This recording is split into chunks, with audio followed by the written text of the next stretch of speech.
आज हम health education के अंतर्गत स्वास्थ्य नामक यूनिट के साथ हाजिर हैं आपके साथ। तो आइए शुरू करते हैं। स्वास्थ्य के बारे में चर्चा करेंगे। स्वास्थ्य की परिभाषाओं के बारे में, जो मुख्य मुख्य परिभाषाएं हैं उनके बारे में चर्चा करते हैं। स्वास्थ्य क्या है? एक हष्ट-पुष्ट शरीर को ही स्वस्थ नहीं माना जा सकता। एक हष्ट-पुष्ट शरीर को ही स्वस्थ नहीं माना जा सकता।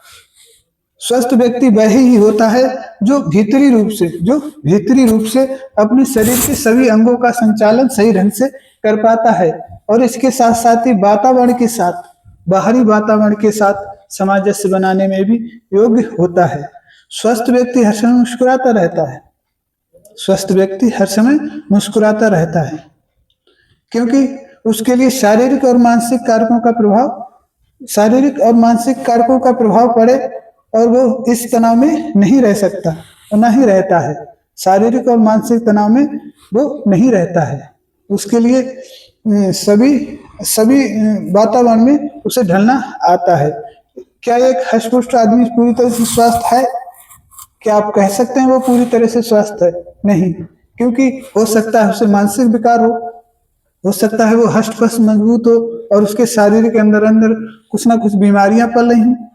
तो इसलिए आप उसको पूरी तरह से निरीक्षण किए बिना उसको स्वस्थ व्यक्ति की जो है उपाधि नहीं दे सकते आप। तो आइए शुरू करते हैं। सभी वैज्ञानिकों ने स्वास्थ्य को बारे में अलग अलग मत दिए हैं। कोई निश्चित और स्पष्ट मत नहीं दिया है, लेकिन कुछ परिभाषाओं के माध्यम से हम आपसे स्वास्थ्य के बारे में चर्चा करते हैं। आइए शुरू करते हैं। सबसे पहली परिभाषा हमारी WHO यानी वर्ल्ड हेल्थ ऑर्गेनाइजेशन ने क्या दी है? देखिए क्या दिया है। स्वस्थ WHO के अनुसार स्वस्थ शारीरिक, मानसिक तथा सामाजिक रूप से स्वास्थ्य जो है शारीरिक, मानसिक तथा सामाजिक रूप से ठीक रहने का नाम है।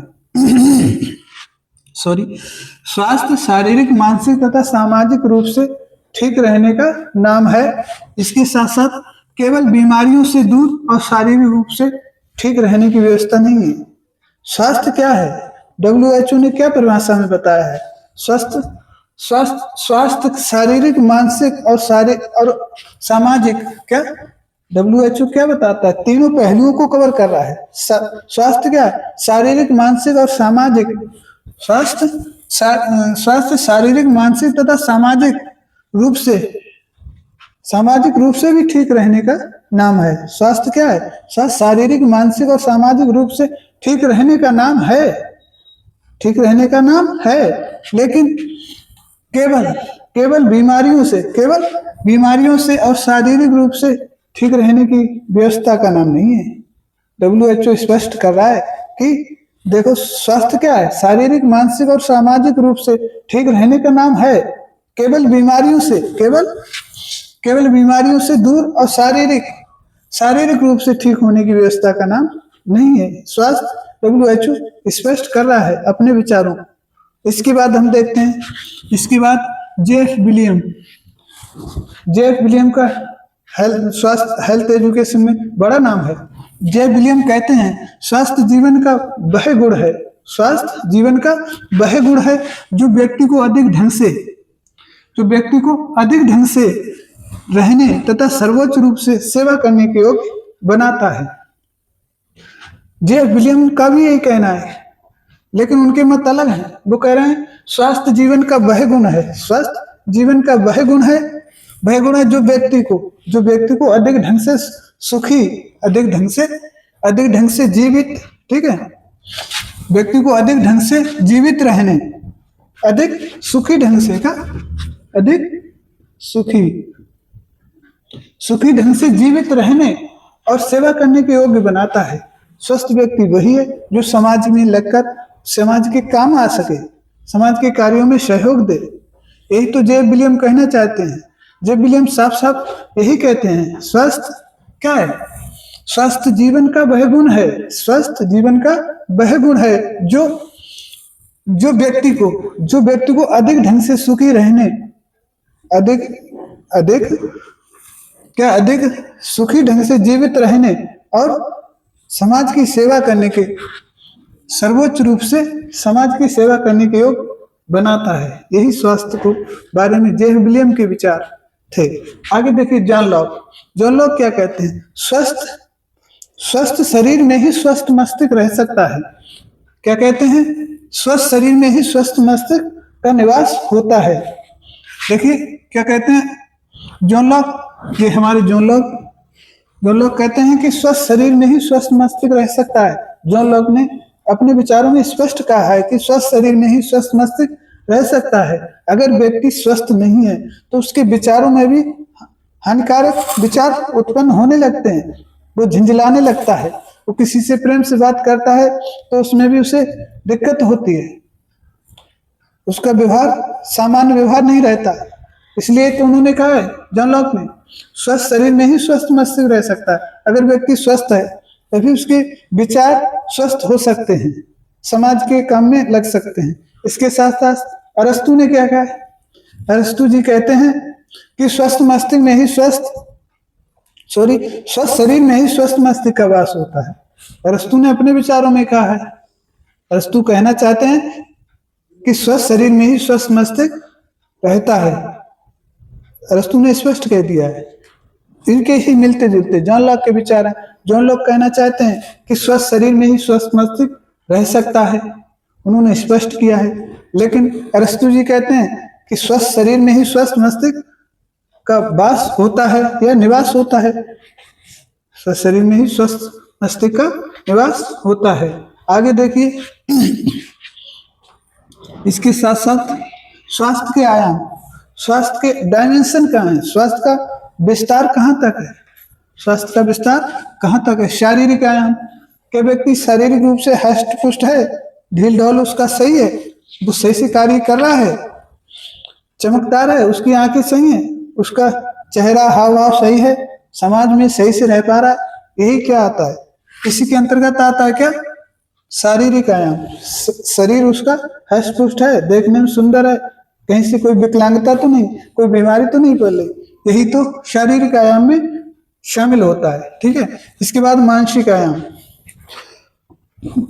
मानसिक आयाम यानी मेंटल डायमेंशन, उसका विस्तार कहाँ तक है। क्या व्यक्ति चिंता रहता है, उसे कोई तनाव तो नहीं है, पूर्ण रूप से समाज में समायोजन हो कर पा रहा है। इसके साथ साथ आत्मविश्वासी है कि बात बात पर अविश्वास तो नहीं फैला रहा है। इसके साथ साथ संवेगात्मक रूप से स्थिर हो, क्या उसके इमोशंस उसके कंट्रोल में है, अगर नहीं है तो वो पूरी तरह से कैसा मानसिक आयाम को पूरा नहीं कर पा रहा है। इसके साथ साथ सामाजिक आयाम, क्या सामाजिक आयाम, वो समाज के साथ तालमेल बना पा रहा है, समाज के साथ तालमेल बना पा रहा है, नहीं बना पा रहा है, या लोक स्वास्थ्य में जितने कार्य होते हैं उनमें हाथ बटा रहा है। ठीक है। ये क्या आता है, सामाजिक आयाम के दो पहलू हैं, व्यक्तिगत स्वास्थ्य और लोक स्वास्थ्य। व्यक्तिगत स्वास्थ्य में आता है व्यक्ति का महत्वपूर्ण गुण है, वो राष्ट्र का हित चाहता है, राष्ट्र स्वस्थ होगा तो खुद स्वस्थ होगा। ठीक है। इसके साथ साथ लोक स्वास्थ्य, पौष्टिक भोजन, खुली हवा, मकान, भोजन, संक्रामक रोगों के बचाव के उपाय लोक द्वारा यानी समाज में उसे प्राप्त हो रहे हैं नहीं हो रहे हैं, इसके बारे में उसे जानकारी है या नहीं है, ये हमारा सामाजिक आयाम के अंतर्गत आता है। इसके बाद बात होती है आध्यात्मिक आयाम कि आध्यात्मिक आयाम क्या कहता है, क्या व्यक्ति में सोच, संतोष, तप, स्वाध्याय, ईश्वर प्राणाधीन, ये सारे गुण हैं जो योगा एजुकेशन में आपको बताए जाते हैं।